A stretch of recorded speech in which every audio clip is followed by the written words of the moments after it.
자, 이제 중세 경제로 넘어갑시다. 자, 중세 경제 볼까요? 자, 경제정책 먼저 봅시다. 경제정책은 중농정책. 중농정책이라는 건 농업을 권장하는 정책이죠. 그래서 권농정책, 농업을 중시한다라고 해서 중농정책 같은 뜻이죠. 중농정책, 권농정책. 자, 중농정책은 거기 보시면 첫 번째 개간을 장려한다.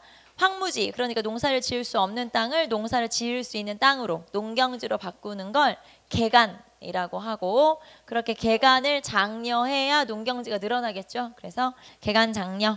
그 다음에 두 번째는 자벽 동원 금지. 자, 농사가 바쁜 철에는 잡다한 그런 노동력 동원을 못하도록 하는 거예요. 농사에 매진할 수 있도록. 그래서 자벽 동원 금지.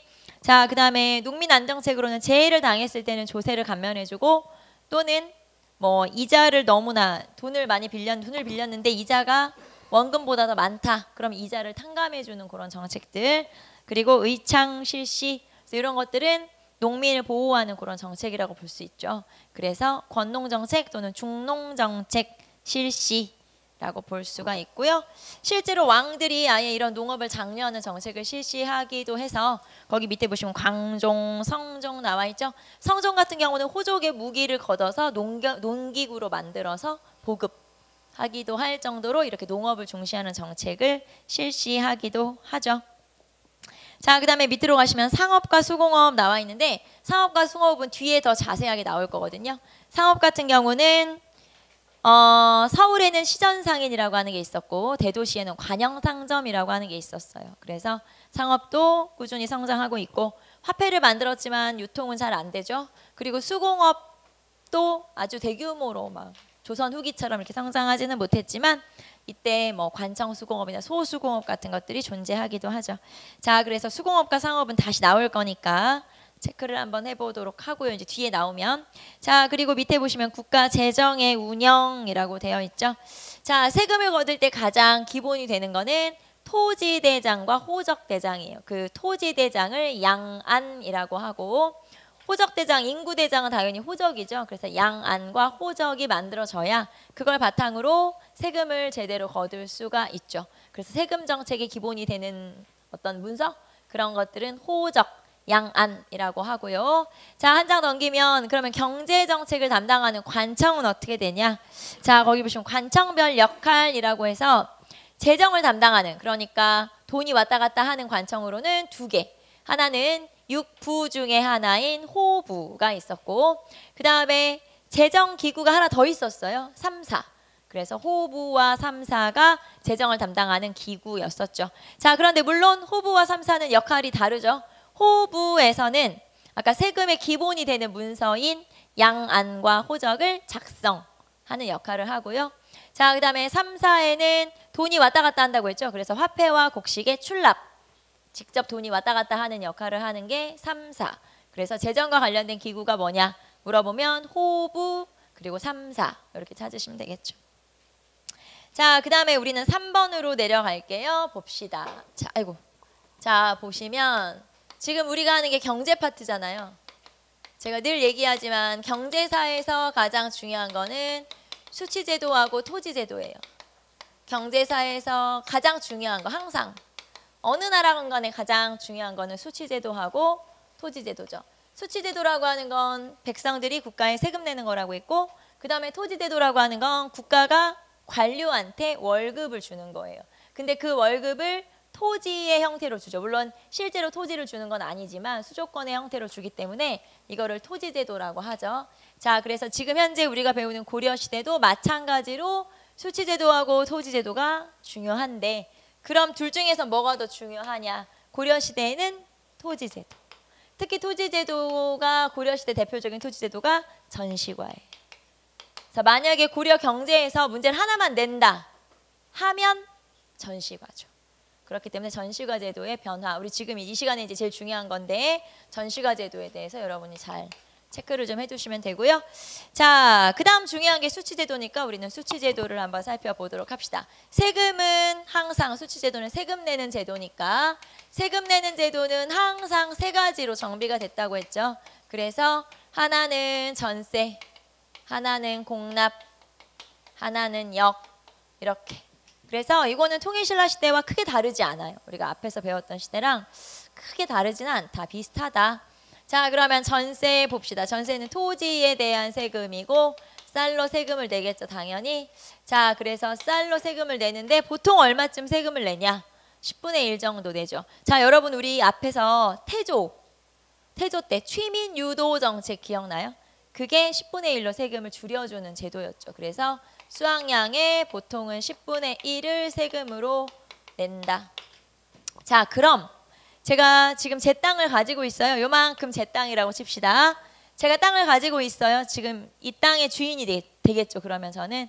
그러면 이 땅을 가지고 있는 나는 국가에다가 세금을 얼마를 내야 되냐? 전체 수확량의 얼마를 내면 돼요? 10분의 1을 내면 돼요. 그런데 만약에 내가 땅이 없다면 어떻게 될까요? 제가 땅이 없다. 자, 그럼 나는 땅이 없으니까 세금을 낼까요? 안 낼까요? 안 내겠죠? 전세는 안 내는 거예요. 조세는 안 내는 거죠. 그러면 그 대신에 자, 그러면 내가 난 땅이 없어. 세금 안 내니까 되게 좋아. 근데 문제는 나는 그럼 뭐 먹고 살아요? 먹고는 살아야 되니까 이럴 경우에는 남의 땅을 빌려서 농사를 짓게 돼 있어요. 그러면 나는 남의 땅을 빌려서 농사를 지으니까 자, 지주한테 뭐를 내야 되냐면 지주에게 소장농이 뭐를 줘야 되냐면 지대를 내야 되는 거예요. 지대. 그래서 지대를 어떻게 내냐? 자, 이거를 우리가 지대율이라고 하고요. 지대를 얼마나 내야 되는지의 비율이 고려시대는 약간 다르다. 자, 그래서 지대율. 그런데 이 지대라고 하는 게 공전이거나 사전일 때에 따라서 달라지는 거예요. 자, 공전이라고 하는 건 여기서는 국유지를 얘기하는 거고 그 다음에 사전이라고 하는 건 사유지를 얘기하는 거예요. 그러니까 내가 땅을 빌렸는데 이 지주가 국가야. 그러니까 국가의 땅을 빌린 거예요. 자, 이럴 경우에는 내 1년 수확량 중에 이 국가에게, 지주에게 내가 얼마를 내야 되냐? 전체 수확량 중에서 4분의 1을 지대로 내면 된다. 그래서 공전을 빌렸을 경우 지대율, 지대를 내는 비율은 수확량의 4분의 1이었어요. 자, 그런데 내가 남의 땅을 빌렸는데 국가의 땅을 빌리지 못하고 그냥 개인의 땅을 빌렸어요. 늦게 가서 모두 못 얻었어, 말하자면. 자, 그러면 이때는 수확량의 얼마를 요 땅 주인, 사전, 개인 거니까 내야 되냐? 전체 수확량의 얼마를 내면 되냐면 2분의 1을 내면 돼요. 그래서 공전을 빌렸을 때의 지대율과 사전, 국유지, 사유지를 빌렸을 때의 지대율이 좀 다르다. 그래서 여기서는 지대율이에요. 자, 그럼 지대율은 세금? 아니죠. 땅이 없으면 세금은 안 내도 된다고 그랬고 이거는 세금은 아니고 그 대신 뭐 남의 땅을 빌린 대가. 쉽게 말하면 월세 네, 그런 거예요. 말하자면은. 그래서 지대율이라고 할 수 있다. 자, 여기 수확량의 10분의 1은 내가 가진 땅에 대한 세금. 알죠? 그 다음에 여기는 세금은 아니지만 남의 땅을 빌린 대가로 내는 월세 같은 거. 알겠죠? 그래서 지대율은 세금은 아니다라는 걸 알 수가 있고요. 자, 그 다음에 여기 나온 김에 하나 체크를 좀 하고 그 다음 설명을 하면 여러분이 좀 이해가 편할 거예요. 공전하고 사전이라는 개념이 있어요. 공전하고 사전이라고 하는 개념이 있어요. 공전하고 사전이라고 하는 개념인데 공전, 사전이라는 단어가 있는데 이 공전, 사전을 뭘로 분류하느냐에 따라서 의미가 달라져요. 무슨 말이냐면 자, 소유권을 가지고 공전하고 사전으로 나누면 여기서 공전은 국유지를 얘기하는 거예요. 아까 우리 공전, 국가 땅을 빌리면 4분의 1 내는 것처럼 여기는 나라의 땅을 빌렸다는 뜻이죠. 이거는 국가가 소유한 땅이니까 소유에 따라서 공전. 그 다음에 사전은 당연히 개인이 소유한 땅이니까 사유지. 자, 그래서 이것도 공전, 사전 이렇게 부를 수가 있다. 그런데 이거를 분류하는 기준이 달라질 수가 있다는 거예요. 그래서 수조권을 가지고 나누면 공전과 사전으로 또 나눌 수가 있어요. 말하자면 뭐를 기준으로 나누냐에 따라서 같은 뜻이지만 다른 의미를, 같은 단어지만 다른 의미를 가질 수가 있다는 거죠. 자, 그래서 수조권으로 공전 사전을 나누게 되면 여기서 말하는 공전이라고 하는 건 수조권을 국가에서 갖는 거거든요. 수조권을 국가가 갖는 거예요.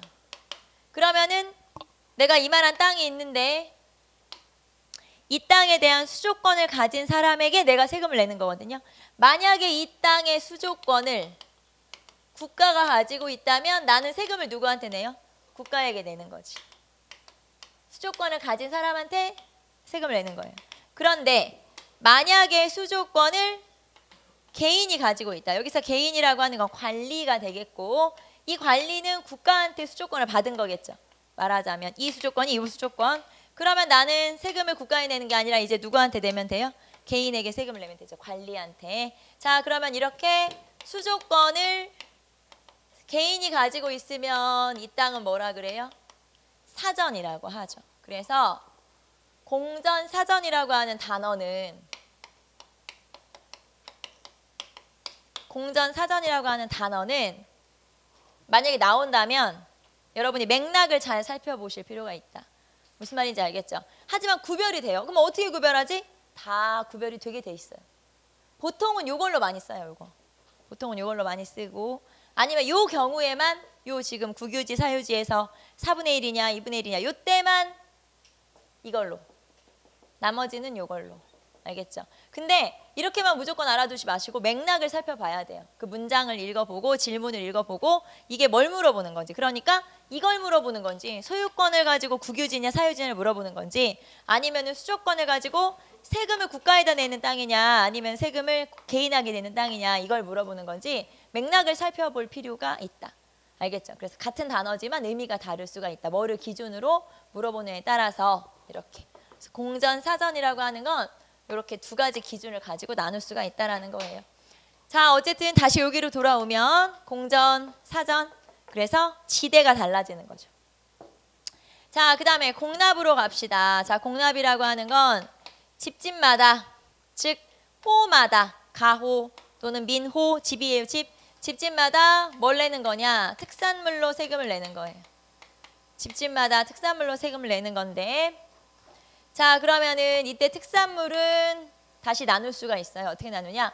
세금은 매년 내는 거죠, 원래. 매년 내는 세금이 있고 그때그때 필요에 따라서 내는 세금이 있어요. 그래서 항상 내는 세금은 항상 내니까 상공. 자, 항상 내야 되는 세금은 상공.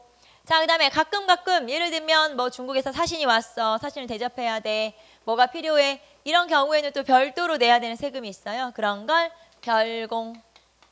자, 그래서 항상 내는 세금은 상공, 가끔 별도로 내는 세금을 별공. 그래서 공납이라고 하는 건 집집마다 특산물을 내는 건데 요게 이제 상공과 별공으로 나눠지고, 그 다음에 또 하나 공납하고 전세하고 만약에 비교를 한다 치면 둘 중에 어떤 게 저처럼 정말 가난한 사람이 내기 힘드냐? 여러분이 어디서 빵 터진 거야? 제가 정말 가난하다는 것에서 빵 터진 거야? 내가 세금을 낸다는 것에서 빵 터진 거야? 하나도 웃긴 데가 없었는데 이 사람들 유머 코드가 특이한데? 자, 봅시다. 다시.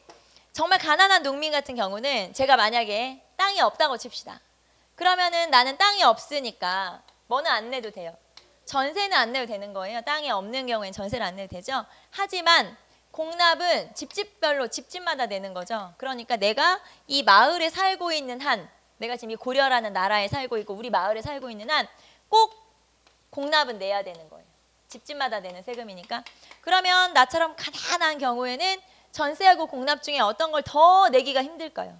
공납이 더 힘들죠. 전세는 안 내도 되니까. 그래서 공납이라고 하는 세금은 이게 이제 고려든 조선이든 다 마찬가지로 전세보다 큰 부담.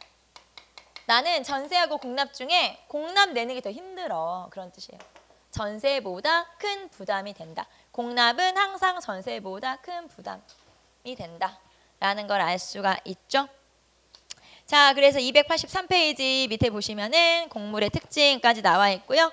자, 그 다음에 한 장 넘기시면은, 자, 세 번째 줄에 인정의 다과를 기준으로 호를 9등급으로 나누어서 부과했다. 구등호제라고 해서 이 집을, 그러니까 이 마을에 뭐 한 몇 집이 있다. 그러면 그거를 등급을 그렇게 나누는 거예요. 인정의 다과에 따라서 9등급으로 나누어서 그거 해당하는 만큼만 세금을 내면 된다 이 말이죠. 자, 그 다음에 역으로 갑시다. 역은 16에서 60세까지의 정남. 정남은 성인 남자, 양인 남자를 말하는 거겠죠. 그래서 16에서 60세라고 하는 거 알아두시고, 자, 그 다음에 군역이나 아니면 요역, 군역이나 요역에 동원하더라. 그래서 군역은 군대 가는 거고 요역은 노동력을 징발당하는 거죠. 그래서 군역과 요역을 다 해야 된다. 그래서 역까지. 자, 그럼 뭐 간단하죠. 세금은 전세, 토지세, 그 다음에 공납, 집집마다 내는 호세, 그리고 역은 남자들이 내는 거. 그래서 이렇게 세 가지 세금을 내는 거고, 여기서는 수학량 10분의 1. 그 다음에 우리 아까 지대율 있었어요. 지대율 알아두시고, 그 다음에 여기서는 전세보다 큰 부담, 상공하고 별공 2개 있었고 전세보다 부담이 크다. 이렇게 알아두시면 되겠죠. 자, 여기까지가 우리가 수취제도를 정리한 거고요. 자, 그 다음에 이제 고려에서 더 중요한 건 뭐라고 그랬죠? 토지제도. 네, 토지제도가 더 중요하다. 그래서 토지제도를 한번 살펴볼 건데, 자, 284페이지 밑으로 내려가시면 전시과 제도라고 나와 있고요. 자, 원칙 여기서부터 볼까요? 자, 토지제도의 원칙은 거기 나오는 것처럼 왕토사상이에요. 토지제도의 원칙은 왕토사상이다. 이게 무슨 뜻이냐면 모든 토지는 다 왕의 것이다. 그런 뜻이에요. 자, 모든 토지는 왕의 것이다. 왕토사상. 자, 그런데 실제로는 모든 토지가 왕의 것일까요? 아니면 백성들이 각각 토지를 가지고 있나요? 가지고 있죠. 민전. 민전이라고 하는 게 개인이 가진 토지를 얘기해요. 그러면 전체가 다 왕의 거라며. 근데 주인이 다 따로 있어. 그럼 이거는 왕토사상은 실제하는 게 아닌 거죠. 무슨 말이냐면 왕토사상이라고 하는 건 관념만 그런 거예요. 관념. 관념 뭐예요? 그냥 생각만 그런 거야. 사상만 그런 거야. 실제로는 아니야. 그래서 실제로는 다 주인이 따로 있고, 왕토사상을 그럼 왜 갖는 거냐? 자, 모든 땅은 왕의 것이고 우리가 그 땅을 빌려서 농사 짓는다는 개념을 가지고 있어야 우리가 나라에게 세금을 낼 수 있죠. 그렇기 때문에. 그래서 왕토사상을 바탕으로 하지만 왕토사상은 실제는 아니다. 모든 토지는 다 주인이 따로 있다. 그런 뜻이죠. 그래서 왕토사상을 그냥 기반이다라는 거고요. 자, 그 다음에 고려의 토지제도의 근간은 전시과 제도죠. 당연히. 전시과라는 건 나라에서 관리한테 월급으로 토지를 주는 거. 우리가 토지라고 얘기했지만 실제로는 수조권을 지급하는 거죠. 자, 그래서 전시과 제도를 이제 본격적으로 들어갈 건데, 들어가기 전에 여러분 285페이지에 사전 공전이라는 개념이 나오죠. 금방 제가 설명했던 요거를 말하는 거예요. 사전이라는 개념과 공전이라는 개념은 소유권의 개념하고 그 다음에 수조권의 개념에 따라서 의미가 달라질 수 있다. 그래서 거기 보시면 사전과 공전이라고 하는 건 이런 뜻이구나 알 수가 있고요. 자, 이제 고려시대 토지제도를 할 건데요. 고려시대 토지제도는 변천, 그러니까 제도가 계속 바뀌기 때문에 그 제도의 변천을 같이 정리를 좀 해보도록 합시다. 자, 토지제도의 변천에서부터 시작하는데 제일 먼저 등장하는 게 역분전이라고 하는 토지예요. 토지제도의 변천에서 가장 먼저 등장하는 게 역분전이죠. 자, 봅시다. 역분전은 언제 토지냐면 태조 때 토지예요. 자, 태조 때 호족들한테 역분전이라고 하는 땅을 나눠준 거예요. 그게 이제 역분전이라고 하는 토지인데, 그러면 역분전이라고 하는 토지는 자, 공훈과 인품에 따라 토지를 나눠준 거죠. 그러니까 후삼국을 통일하는 과정에서 태조 왕건이 자기를 따르는 사람들에게 토지를 나눠주게 되는데, 그 기준이 되는 거는 공훈과 인품이에요. 공훈은 뭐야? 누가 공을 많이 세웠나? 뭐 이 전쟁에서 이겼나? 이런 게 이제 공훈이죠. 그래서 후삼국 통일 과정에서 자기를 따르는 호족이니까 이 사람들한테 공을 세운 것만큼 땅을 준 거예요. 자, 그 다음에 인품은 뭘까요? 인품. 인품이라고 하는 건 뭐예요? 인품은 사람 됨됨이니까 얘는 착하고 얘는 뭐 안 착하고 이런 거의 차이죠. 그래서 인품과 공훈을 기준으로 토지를 나눠주는데, 그러면 사실 우리가 인품은 객관적이지 못하죠. 내가 봤을 때 얘는 참 애가 괜찮아. 근데 다른 사람이 봤을 때 별로일 수가 있잖아요. 그러니까 사실 인품이라고 하는 건 전혀 객관적인 기준이 아니고, 두 번째 공훈도 마찬가지예요. 공훈은 왜 객관적이지 않냐? 자, 공훈도 내가 봤을 때는 얘가 공을 많이 세운 것 같지만 다른 사람이 봤을 때는 별로일 수 있어. 그렇기 때문에 인품이랑 공훈이라고 하는 건 전혀 객관적인 기준이 아닌 거죠. 그러니까 그냥 내 맘대로 준 거야. 태조왕건이 쟤는 괜찮아. 내가 봤을 때 잘생겼다. 그럼 토지를 더 주겠죠? 그래서 다 그런 거야. 그래서 결국에는 다 객관적이지 하나도 객관적이지 않다 이 말이에요. 자, 공훈과 인품을 기준으로 해서 토지를 나눠줬어요. 자, 이렇게 공을 세운 만큼 땅을 준다. 그래서 이거의 성격을 논공행상적 성격이라고 그래요. 논공행상적 성격. 자, 공을 논해서 상을 준다. 무슨 뜻이냐면 공을 세운 만큼 상을 줄게. 그런 의미로 토지를 줬다라는 뜻이에요. 그래서 논공행상적 성격을 띠고 있고요. 요거는 경기도 지역의 토지만 나눠준 거예요. 역분전은. 그래서 역분전이라는 토지가 있었다. 자, 그 다음에 이거 이제 너무 객관적이지 않으니까 조금 더 객관적이고 나라가 좀씩 이제 발전하면서 뭔가 토지를 나눠주는 관리들한테 토지를 나눠주고 월급을 주는 기준이 필요하죠. 그래서 조금 더 객관적인 제도를 만들었는데 그런 제도를 전시과 제도라고 그래요. 전시과 제도가 실시되죠. 자, 전시과 제도도 그 안에서 바뀌어요, 계속. 그래서 원래는 시정전시과, 개정전시과, 경정전시가 이렇게 바뀌는데 우리는 전시과의 특징 먼저 살펴보고 그 다음에 전시과의 변천으로 들어갈게요. 그래서 전시과의 특징부터 한번 봅시다. 전시과라고 하는 토지가 뭔데 그거부터 한번 살펴봅시다. 전시과라고 하는 토지는 일단 이름이 전시과잖아요. 전시과라고 이름을 지은 이유는 전지와 시지를 지급하기 때문에 전시과라고 하죠. 그러면 전지는 뭐고 시지는 뭐냐? 전지는 자, 이게 곡식이 나는 땅을 얘기하는 거예요. 자, 그러니까 곡식이 나는 땅을 줬다는 건 농경지를 나눠줬다는 뜻이죠. 그래서 농경지를 주면 전지, 곡식이 나는 땅. 그 다음에 시지라고 하는 건 땔감이 나는 땅이에요. 땔감. 땔감이면 나무고 나무만 잔뜩 있으면 이게 뭐냐? 임야라고 하죠. 야산 같은 거. 그래서 여기는 농경지, 여기는 임야. 자, 그래서 전지와 시지를 주기 때문에 이 토지를 전시과라고 하는 거죠. 전지와 시지를 지급한다.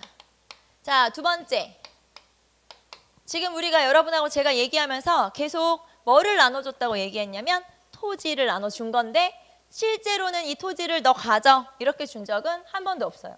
실제로는 토지를 직접 준 게 아니고 이거에 대해서 뭐만 준 거냐면 수조권만 준 거죠. 수조권이라고 하는 건 세금을 거둘 수 있는 권리를 준 거예요. 즉, 이 땅에 대한 어떤 권리 하나만 준 거지 이 땅에 대한 모든 권리를 다 준 건 아닌 거죠. 그 주인은 따로 있어요. 그리고 그 주인이 수조권을 가진 관리한테 세금을 내도록 그런 권리를 준 거예요. 세금을 걷어갈 수 있는 권리를. 자, 그래서 수조권을 지급한 거다. 그러니까 수조권을 지급했다는 건 다른 말로 하면 뭐를 준 게 아니고 소유권을 준 게 아니고 맞아요. 소유권 너 가져, 너 해 이렇게 준 게 아니고 세금만 걷어야 돼? 그런 땅을 준 거예요. 근데 이제 나중에 이게 어떻게 될 수도 있냐면 이게 원래는 자 여기 마저 하나 하고 얘기할까요? 자, 원래는 세습이 불가하다. 자, 원래는 세습이 안 되게 돼 있어요. 그러니까 자, 만약에 전현직 관리에게 모두 토지를 나눠줬어요. 그러면 제가 언제 토지를 국가에 반납하면 될까요? 전현직 관리 모두에게 토지를 나눠줬으니까 내가 지금 관직을 현직 공무원이면 내가 토지를 받았고 수조권을 그 다음에 내가 관리를 그만뒀어요. 그럼 나는 전직 관리죠. 그러면은 나는 전직 관리니까 또 수조권을 받겠네? 그럼 나는 언제 토지를 반납하면 돼요? 사망 시에. 맞아요. 사망 시에 토지를 반납하면 되고 만약에 현직 관리한테만 토지를 준다. 그러면 언제? 관직을 그만둘 때. 그렇죠. 퇴직 시에 반납을 하면 되는 거예요. 그래서 이렇게 원칙은 세습이 안 되는 거죠. 내 자식한테 물려줄 수 없고 내가 관리를 할 때 그때만 가지고 있다가 다시 반납을 해야 되는데 이게 나중에 시간이 좀 지나면은 세습이 되는 토지들이 등장을 하게 돼요. 그리고 특히 그 세습이 되는 토지 중에서 공신전이라든가 공음전 같은 경우는 이게 관리들한테 월급으로 준 게 아니라 보너스로 주는 토지이기 때문에 이 토지를 더 받게 되면은 귀족들의 힘이 좀 세지게 되는 거거든요. 그러다 보니까 이 사람들이 이 토지를 수조권을 원래 받은 건데 수조권을 받고 이 토지를 나중에는 개인의 토지처럼 사용을 해버리게 돼요. 왜냐하면 계속 세습이 되니까 이게 거의 내 거나 마찬가지인 토지가 되는 거죠. 여기서 꼬박꼬박 세금이 나오기 때문에. 그래서 나중에 공음전이나 공신전 같은 세습이 가능한 토지들 중에서는 아예 이런 토지를 사유화하는 경우도 생겨요. 이거 내 거야. 이렇게 그냥 인식을 해버리는 경우가 있죠. 자, 어쨌든 원칙으로는 세습이 불가능하게 되어 있다. 다만 세습이 가능한 토지가 있어요. 영업전이 존재하기는 해요. 영업전은 세습이 가능한 토지, 세습이 가능한 토지가 있긴 있다. 당연히 세습이 가능한 토지가 있긴 있어요. 그래서 이 세습이 가능한 토지는 어떤 것들이 있냐면 공신전, 그 다음에 공음전, 뒤에 나올 거예요. 다시 공신전, 공음전, 내장전. 자, 공신전 공신한테 주는 거, 공음전 5품 이상의 고위관리 귀족한테 주는 거, 그 다음에 내장전은 왕실, 왕실은 사라지는 게 아니기 때문에 왕실에 주는 토지도 있어야 되겠죠.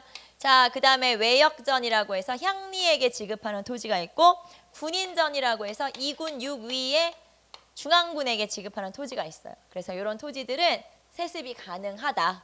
나머지는 다 안 되지만 얘네만 가능한 거죠. 그래서 이런 거를 영업전이라고 하기도 하죠. 자, 전지와 시지를 지급하는 거고 수조권을 지급하는 거예요. 소유권을 주는 게 아니고. 그리고 세습은 불가능하다. 자, 그리고 전국의 토지를 대상으로, 이건 이제 굳이 쓸 필요는 없지만 전반적인 전국의 토지를 모두 대상으로 하죠. 아까 역분전이 경기도의 토지를 대상으로 한다면 여기는 전국의 모든 토지를 대상으로 해서 전국의 토지에 대한 수조권을 관리한테 월급으로 주는 거죠. 자, 그래서 전시과라고 하는 게 있고, 자, 이제 전시과의 변천을 한번 살펴봅시다. 제일 먼저 만들어진 전시과가 시정전시과예요. 자, 이제 여러분은 어느 왕 때 만들어졌는지 기준은 뭔지 이 두 가지가 가장 중요해요. 어느 왕이고 기준은 뭐냐, 이 두 가지가 제일 중요하죠. 자, 시정전시과는 처음 전시과라는 제도를 실시한 건데 언제 실시한 거냐면 경종 때 실시한 거고요. 그럼 경종은 누구냐면, 왜 우리 제일 전제 왕권이 강화되고 왕권이 세졌던 초기의 왕이 누구였냐면 광종, 그의 아들이 광종에서 경종이고, 그러니까 광종 때 귀족들을 엄청 숙청하고 왕권을 쫙 강화를 시켜놨잖아요. 그렇게 아빠가 왕권을 강화시켜놨기 때문에 이런 제도를 경종이 무난하게 실시를 할 수가 있었던 거죠. 경종 때 가면 왕권이 약화되긴 하지만 그래도 그 전에 해놓은 게 있기 때문에 이때 이런 좀 신하들이 반발할 수 있는 이런 제도를 그나마 시행을 할 수가 있었던 거예요. 자, 그러면은 시정전시과 봅시다. 자, 시정전시과는 뭐를 기준으로 했냐? 인품과 관품을 기준으로 했죠. 인품과 관품을 기준으로 했다. 자, 우리가 딱 인품과 관품 나오는 순간 인품이 들어있는 거 보니까 토지가 어떻겠구나, 객관적이진 않겠구나 라는 것도 알 수 있고, 자, 그 다음에 여기서 관품. 자, 관품을 기준으로 했는데요. 이 관품은 다시 아버지가 만들어 놓은 사색 공복을 기준으로 다시 관직을 나누어서 토지를 나눠줬어요. 그러니까 공복제도가 기준이 된 거죠. 자, 사색 공복을 기준으로 했다. 공복이라는 건 관리의 옷색깔 얘기하는 거예요. 사색 공복을 기준으로 해서 다시 이 공복을 등급을 또 나눠서 그 안에서 토지를 지급했다라는 거예요. 그래서 관품은 사색 공복을 기준으로 했다. 자, 그 다음에 문무관리한테 모두 나눠줬고요. 그 다음에 18등급으로 관리를 나눈 거죠.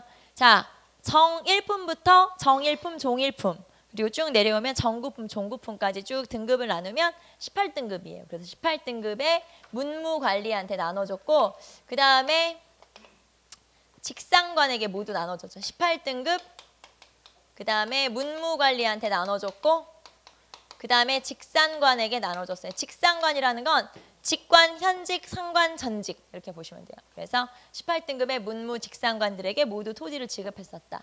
이게 시정전시과인 거죠. 자, 그런데 시정전시과 우리 금방 얘기했던 것처럼 인품이 들어가면 그닥 객관적이진 않겠구나라는 걸 알 수가 있고, 자, 그러다 보니까 이 제도를 좀 고칠 필요가 있다. 자, 그래서 이 제도를 한번 바꾸게 되죠. 그게 개정전시과예요. 자, 개정전시과는 어느 왕 때 실시돼요? 목종 때. 아까 우리 강조의 정변 일어났던 그 목종 때의 개정전시과 한번 고쳤다라는 거예요. 고칠 개자를 써서 고쳤다. 자, 그러면 목종 때의 기준은 뭐냐? 자, 객관적이지 못한 기준이 뭐였나요? 떼버렸죠. 인품 빼버리고, 자, 그러면 관품을 기준으로 했다. 또는 이렇게 얘기해도 되겠죠. 관품으로 일원화했다. 관품 하나만 기준으로 했다. 라고 볼 수 있겠죠. 그래서 관품 하나만 기준으로 했다. 이게 개정전시과고요. 자, 그 다음에 개정전시과의 특징은 군인전을 지급하게 돼요. 군인전을 지급하게 된다. 자, 군인전은 누구한테 주는? 네, 군인한테 줬겠죠. 중앙군, 2군 6위의 중앙군에게 지급하는 토지인데, 왜냐하면 이 목종 전에 성종 때 거란의 침입이 있었어요. 그래서 이제 군인이 좀 중요하구나. 그래서 군인전이라고 하는 걸 지급했기 때문에 이 전시과를, 개정 전시과를 군인 전시과라고 부르기도 해요. 그래서 군인전 지급이 되게 중요하구나라는 걸 알 수 있죠. 자, 그게 개정 전시과. 자, 그러다가 한번 마무리가 돼요. 이제 전시과 제도가 한번 완성이 된 거죠. 이게 경정 전시과. 자, 문종 때 실시했던 경정 전시과가 있어요. 자, 경정 전시과 같은 경우는 자, 여기는 관품을 기준으로 해서 전현직 관리 모두한테 나눠줬지만 점점점 가면서 토지가 줄어들고 해서 여기서는 현직 관리에게만 지급해요. 그래서 직관에게만 지급. 자, 그래서 현직 관리에게만 지급, 즉 직관에게만, 상관은 아니고, 그래서 현직 관리에게만 지급을 하게 된다. 자, 그 다음에 두 번째 특징은 자, 이때는 공음전이면 5품 이상의 고위 관리에게 지급하는 토지예요. 그 다음에 외역전, 그 다음에 별사전 등을 지급하게 되죠. 자, 여기에서는 공음전, 그 다음에 외역전, 별사전 등을 지급하는데 이 중에서는 공음전.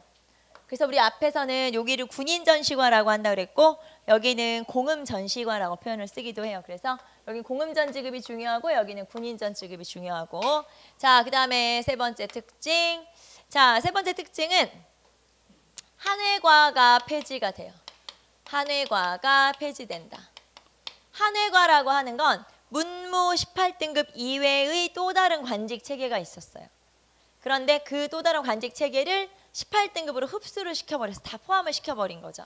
그래서 원래 18등급 말고도 또 다른 그런 좀 그보다 더 낮은 그런 관직들에게 토지를 나눠주는 제도가 따로 있었는데 그거를 없애버리고 18등급으로 편입을 시킨 거죠. 그게 한회과 폐지. 자, 그 다음에 하나 더. 문무차별이 완화돼요. 문무차별이 완화된다. 자, 무슨 말이냐면 문신과 무신이 그동안에는 차별 대우가 되게 많았어요. 당연히 누구한테 더 줄까요? 문신한테 더 주겠죠. 그래서 문신한테 더 주던 월급을 지금 문종은 거란의 2차, 3차 침입이 모두 있었던 이후예요. 그러니까 이 군인이 굉장히 중요하구나, 무관이 중요하구나. 그래서 문신과 무신에게 원래 차별이 이만큼이었다면 이 차별을 좀 줄여줬다 이 말이에요. 그래서 문무차별 완화라는 건 다른 말로 하면 누구한테 좀 더 많이 주는 거. 무신에게, 맞아요. 그래서 무관에게 조금 더 많이 토지를 주는 걸 우리가 문무차별 완화라고 표현을 할 수가 있죠. 자, 여기에서는 한회과 폐지, 이거 시험에 잘 나오는 개념. 한회과 폐지, 경정전시과라는 거, 그 다음에 현직관리, 경정전시과 이렇게 알아두시면 되겠죠. 자, 그래서 시정전시과, 개정전시과, 경정전시과에서 가장 중요한 거는 원칙이에요. 뭐를 기준으로 나눠줬냐. 이게 이제 가장 중요하고, 자, 그 다음에 전반적으로 이 시정에서부터 개정에서부터 경정으로 갈 때 전반적으로 똑같이 나타나는 현상은 토지 지급 액수가, 즉 나눠주는 양이 점점 감소하고 있다는 거. 토지 지급 액수가 감소하고 있는데 여러분 한 장 넘겨보시면 거기 표가 나와요. 286페이지 한번 보세요. 286페이지 보시면 전시과의 토지 지급 액수라고 써있죠. 자, 이 전시과의 토지 지급 액수를 맨 끝에 보시면, 자, 개정 전시과에는 뒤에 세 칸은 시지를 아예 못 받았어요. 그쵸? 16, 17, 18 세 등급은 아예 시지 지급이 없다.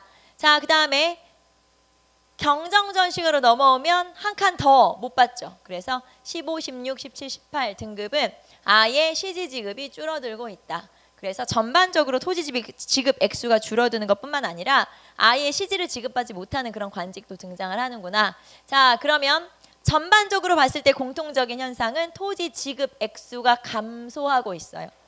자, 그러면 이렇게 물어볼까요? 전지를 지급해주는 액수와 시지를 지급하는 액수 중에 더 많이 줄어든 건 어떤 걸까요? 즉 감소 폭이 큰 건. 지금 제가 무슨 말하는지 여러분 이해되죠? 이건 1등급만 봐도 우리가 알 수 있어요. 1등급을 한번 볼까요? 1등급에서 시정전시관은 1급이 시지전지 110결씩. 그런데 개정전시관은 전지 시지가 170. 그 다음에 마지막에 경정으로 넘어가면 개정에서는 170. 그 다음에 경정전시 가면 150. 그러니까 전지는 줄어들지 않았지만 또는 조금 줄었지만 시지는 아예 더 줄어들죠. 말하자면 전체적으로 지급 액수가 줄어드는 건 다 마찬가지지만 전지 지급 액수와 시지 지급 액수 중에 감소 폭이 큰 건, 말하자면 더 많이 줄어든 건 시지다라는 거, 시지 지급 액수다라는 거 알 수 있죠. 이해됩니까? 무슨 말인지? 예, 말이 어려워서 그렇지 사실은 시지를 더 많이 줄였어 이런 뜻이겠죠. 자, 그래서 시지 지급 액수까지, 자, 그래서 전시과 제도에 대해서 한번 살펴봤고요. 자, 그다음에 토지의 종류를 해야 되는데 토지 종류 하기 전에 우리는 뒤로 한 장 넘겨서 변천이니까 마저 하고 그다음에 토지 종류로 갈게요. 자, 지금 우리 여기까지 했어요. 전시과 제도까지. 자, 그러면 이렇게 전시과 제도가 발전을 하다가 이 전시과 제도가 붕괴된 때가 있었죠. 자, 전시과 제도가 붕괴된 게 언제? 무신집권기에. 그렇죠. 무신집권기에 전시과 제도가 붕괴됐는데, 왜냐하면 무신 중에 최고 권력자에 오른 그런 사람들은 나라에서 토지 나눠주는 그 액수가 너무 조금이야. 이걸로는 마음에 안 들어. 그러니까 차라리 남의 땅을 뺏을 거야. 그래서 농장을 넓힐래. 그러다 보니까 나라에서 토지를 받는 게 의미가 없어져 버렸어요. 그래서 전시과 제도가 무너져 버린 게 언제냐? 무신집권기예요. 자, 그러면 무신집권기에 관리들한테 월급을 토지로 나눠줬었는데, 수조권으로 나눠줬었는데 그게 없어졌어요. 이제 관리들한테 월급으로 뭘 줘요? 쌀이나 옷감 같은 현물로 지급했던 거예요. 녹봉, 그렇죠? 현물 녹봉으로 지급을 했었던 게 이때. 자, 전시과 제도가 무너졌다는 건 월급으로 수조권 주는 제도가 없어졌다는 뜻이에요. 그 대신에 녹봉을 지급했죠. 현물 녹봉을 지급했었다. 자, 그런데 시간이 좀 지나면서 그럼 이제 월급을 쌀이나 옷감으로 줬다는 얘기인데, 고려라는 나라가 이제 뒤로 갈수록, 후기로 갈수록 점점 원 간섭기 이런 거 거치면서 점점 경제적으로 힘들어지는 거예요. 그래서 이 관리들한테 월급을 녹봉으로 줬었는데, 현물로, 이 녹봉마저도 부족해지게 되는 거예요. 자, 그래서 녹봉이 부족해지는 걸 어떻게든 메꿔야 되잖아요. 이거를 메꾸기 위해서 다시 수조권을 지급하기 시작해요. 그거를 녹과전이라고 그래요. 자, 녹과전이라고 하는 걸 지급하게 된다. 이게 원종 때. 원종이 원간섭기 시작될 그때쯤이죠.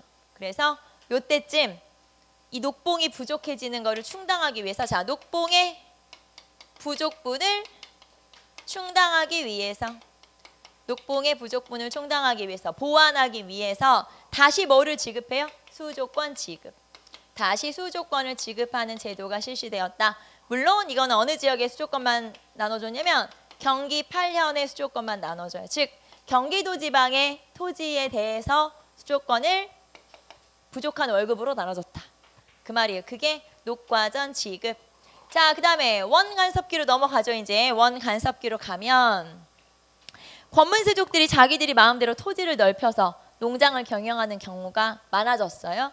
자, 그래서 이런 경우에 원간섭계, 그러니까 원간섭계는 부자인 사람과 가난한 사람의 차이가 크고 이런 이제 경제 현상이 나타나게 되겠죠. 자, 그럴 때 관리들한테 뭘 나눠줬냐면, 자, 녹과전이라는 걸 지급을 해. 아니, 녹과전이 아니라 사패전을 지급하죠. 사패전이라고 해서 요거는 개간 허가증을 지급하게 돼요. 사패전 지급. 사패전이라고 하는 건 개간 허가증. 자, 그래서 개간을 허가하면서 개간을 하게 되면 그 땅에 대한 권리를 주는 거예요. 그런데 이거를 사유화하는 경우가 생기죠. 사유화. 그 다음에 대농장. 이런 식으로 본인이 그냥 가져버리는, 원래는 뭐 혜택만 또는 일정 기간만 또는 수조권만 그렇게 가져가야 되는데 나중에는 사유화해버리면서 대농장을 경영하게 되는 그런 결과를 가져오게 되죠. 그래서 아무튼 고려 후기로 가면 토지 제도도 엉망이구나 이렇게 볼 수 있고, 자, 그러다가 고려 말이 됐어요. 그리고 이때 지금 집권한 세력들이 누구냐? 신진사대부예요. 이성계와 신진사대부 신흥무인과. 자, 그런데 대부분의 토지의 수조권을 권문세족이 다 가지고 있기 때문에 그 수조권을 다 몰수해서 다시 월급으로 나눠줬어요. 신진사대부에게. 이 제도를 과전법이라고 그래요. 그래서 과전법이라고 하는 건 고려 말에 공양왕 때 실시된 제도로서 사실 과전법은 이게 조선시대의 토지 제도로 정착을 하게 된 거고요. 자, 그러면 과전법이라고 하는 건 누구한테 준 거냐? 신진사대부 주려고. 그래서 신진사대부의 경제적 기반을 마련하기 위해서. 신진사대부의 경제적 기반을 마련하기 위해서.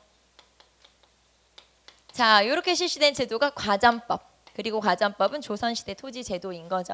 자, 그러면 우리 토지 제도 다시 한번 볼까요? 처음에 역분전, 그 다음에 전시과, 전시과에서는 시정전시과, 경종, 그 다음에 개정전시과, 목종, 그리고 경정전시과, 문종. 자, 전시과 제도가 제일 중요하다고 했으니까 여러분은 전시과의 특징 꼭 체크해 두시고, 자, 고려의 경제에서는 이게 제일 중요해요. 전시과 제도가 제일 중요하다.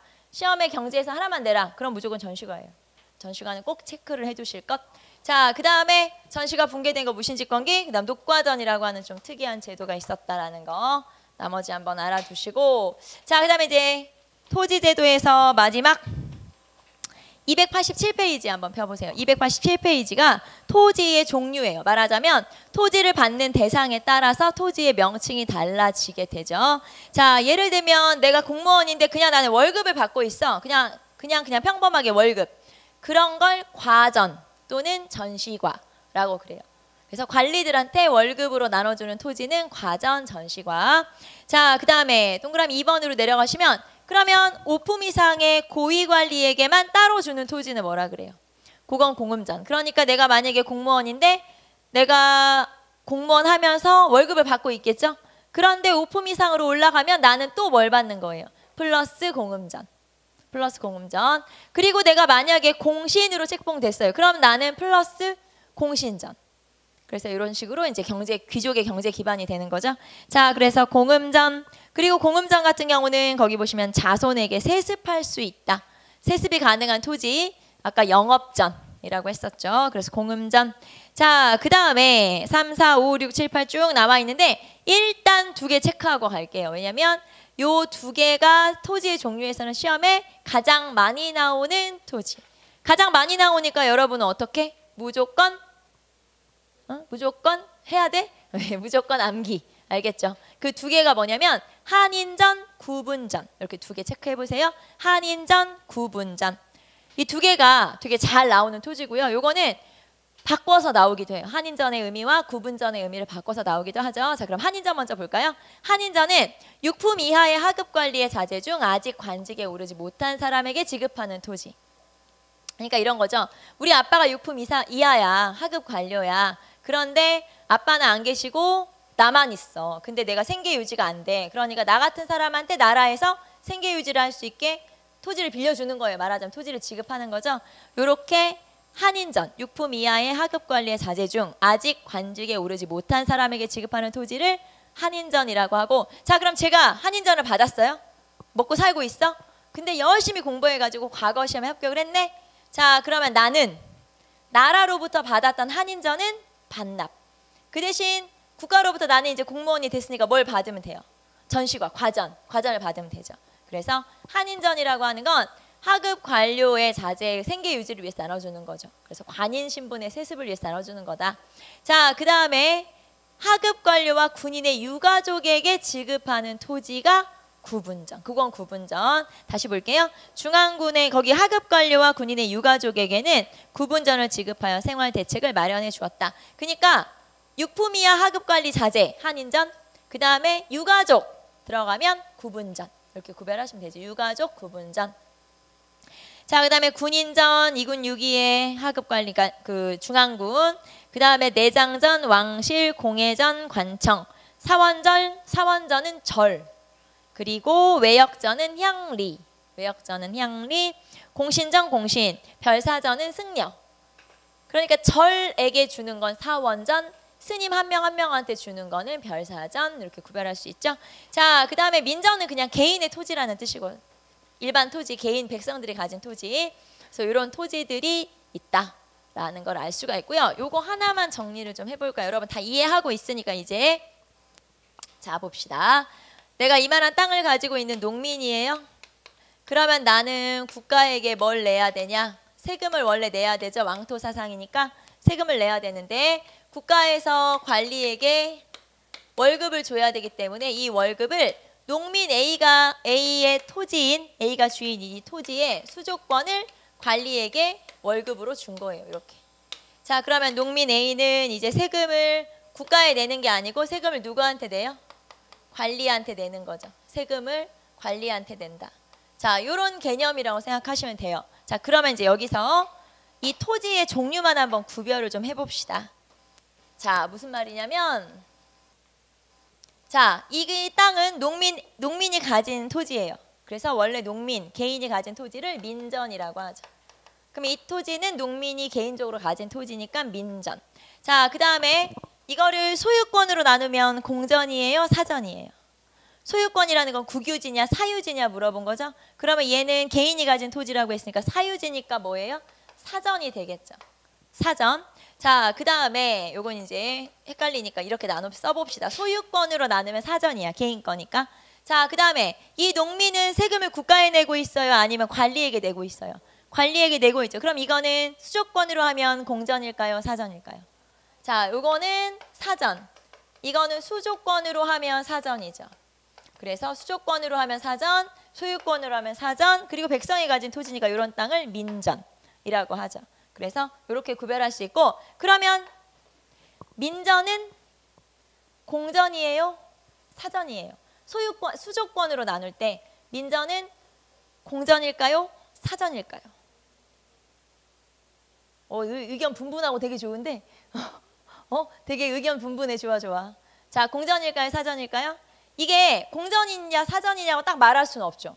만약에 세금을 내가 국가에 내고 있으면 그럼 공전이고, 근데 국가에서 관리한테 내 땅에 대한 수조권을 줘버렸어요.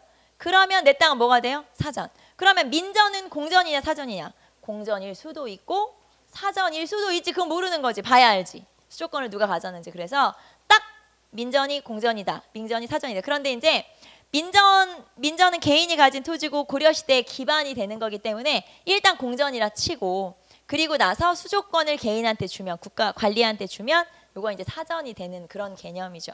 그래서 지금 제가 여러분한테 했던 얘기들을 여러분이 이해했으면 뭐 공전, 사전, 막 민전 막 다 나왔어. 이해했으면 여러분이 이제 고려시대 토지제도에 대해서 다 이해한 거예요. 지금 우리가 막 공전, 사전 얘기하고 얘가 민전이야 사전이야 막 얘기하고 그랬죠. 그래서 우리가 지금 이렇게 주고받았던 얘기들을 여러분이 이게 무슨 말인지 알 것 같아. 이해를 했으면 고려시대 토지제도에 대해서는 이해를 했다는 뜻이고, 이게 왜 복잡하냐면은 지금 여러분하고 이렇게 같이 설명을 하면 여러분이 다 알아들을 수 있지만 이게 막상 문제로 나왔을 때는 헷갈릴 수가 있어요. 물론 문제는 전시가가 제일 많이 나오니까 전시가를 잘 공부해 두시면 헷갈릴 일이 없긴 해요. 그런데 막 공전, 사전 나오고 하는 문제가 나온다면 조금 헷갈릴 수가 있죠. 그래서 이거는 여러분이 확실하게 이해를 해 두시고 그 다음에 이제 문제를 푸시면 괜찮을 거예요. 그래서 여기는 좀 어려울 수 있다. 제가 미리 얘기하는 거예요. 어려울 수 있다. 하지만 제일 많이 나오는 건 전시가니까 외우면 된다. 그런 얘기죠. 그래서 정리를 좀 하시면 되고요. 자, 그 다음에 여러분 또 하나 제가 빼먹을 뻔했어요. 287페이지 오른쪽에 보시면 영업전. 아까 우리 영업전 쭉 썼다가 제가 지워버려가지고 다시 볼게요. 영업전은 뭐가 가능한 토지냐면 세습이 가능한 토지인데, 자, 공신전, 공음전, 내장전, 외역전, 군인전, 이렇게 5개의 토지가 있죠. 자, 그러면 이 중에서 봅시다. 자, 공신전은 공신한테 주는 거, 공음전은 우품 이상의 귀족, 그리고 내장전은 왕실에게 주는 거예요. 그리고 외역전은 향리, 군인전은 중앙군, 2군 6위한테 주는 거죠. 자, 이 중에서 요 두 개는 직역이 세습돼서 토지가 세습되는 거예요. 직역이 세습돼서 토지가 세습되죠. 이게 무슨 말이냐면 직역이라고 하는 건 내가 나라에 대해서 해야 될 의무라는 뜻이니까 직업이라고 생각하시면 돼요. 자, 그러면 직업이 세습되고 있죠. 만약에 우리 아버지가 향리야. 그러면 나도 향리 돼야지. 향리. 우리 아버지 직업을 내가 계승을 한 거지. 이어받은 거죠. 세습. 그 다음에 우리 아버지가 군인이야. 그럼 나도 군인 해야지. 중앙군. 그러면 이것도 세습. 자, 그러니까 직역이 세습되면 원래는 어떻게 해야 되냐면 우리 아버지가 향리여서 우리 아버지가 뭐 돌아가시거나 아니면 그만두셨다. 그럼 일단 나라의 토지를 반납을 해야 되겠죠. 수조권을. 그리고 나서 내가 다시 향리가 되면 나는 원래 다른 땅을 받으면 되는 거예요. 수조권을. 근데 그럼 되게 복잡하잖아요. 그러니까 아들이 그냥 직역을 세습했어? 그러면 토지도 세습해. 일반적으로 이렇게 하는 거예요. 그래서 직역이 세습되면서 토지가 세습되는 거. 자, 영업전 중에서, 즉 세습이 가능한 토지 중에서 직역이 세습돼서 토지가 세습되는 거에 해당하는 걸 골라라. 그러면 영업전, 그 외역전과 군인전 찾으면 되고요. 이게 말이 좀 어려운데 이런 거를 직역이 세습돼서 토지가 세습돼요. 이런 거를 전정연립이라고 그래요. 말이 좀 어렵죠. 전정연립이라고 그래요. 그러니까 전정연립의 형태로 토지가 세습되는 게 뭐냐? 그러면 얘네 두 개. 외역전, 군인전 이렇게 찾으면 되는데 이건 조금 좀 더 깊이 있는 개념이어서 시험에 많이 나오거나 하진 않지만 이 두 개는 아 이렇구나. 직역이 세습돼서 세습되는 거구나. 이렇게 구별할 수 있으면 되죠. 자, 여기까지 우리가 전시과제도 토지대도를 살펴봤고요. 자, 그 다음에 잠깐 쉬었다가 나머지 경제활동 쫙 끝내고 사회사로 넘어가도록 할게요. 잠깐 쉽시다.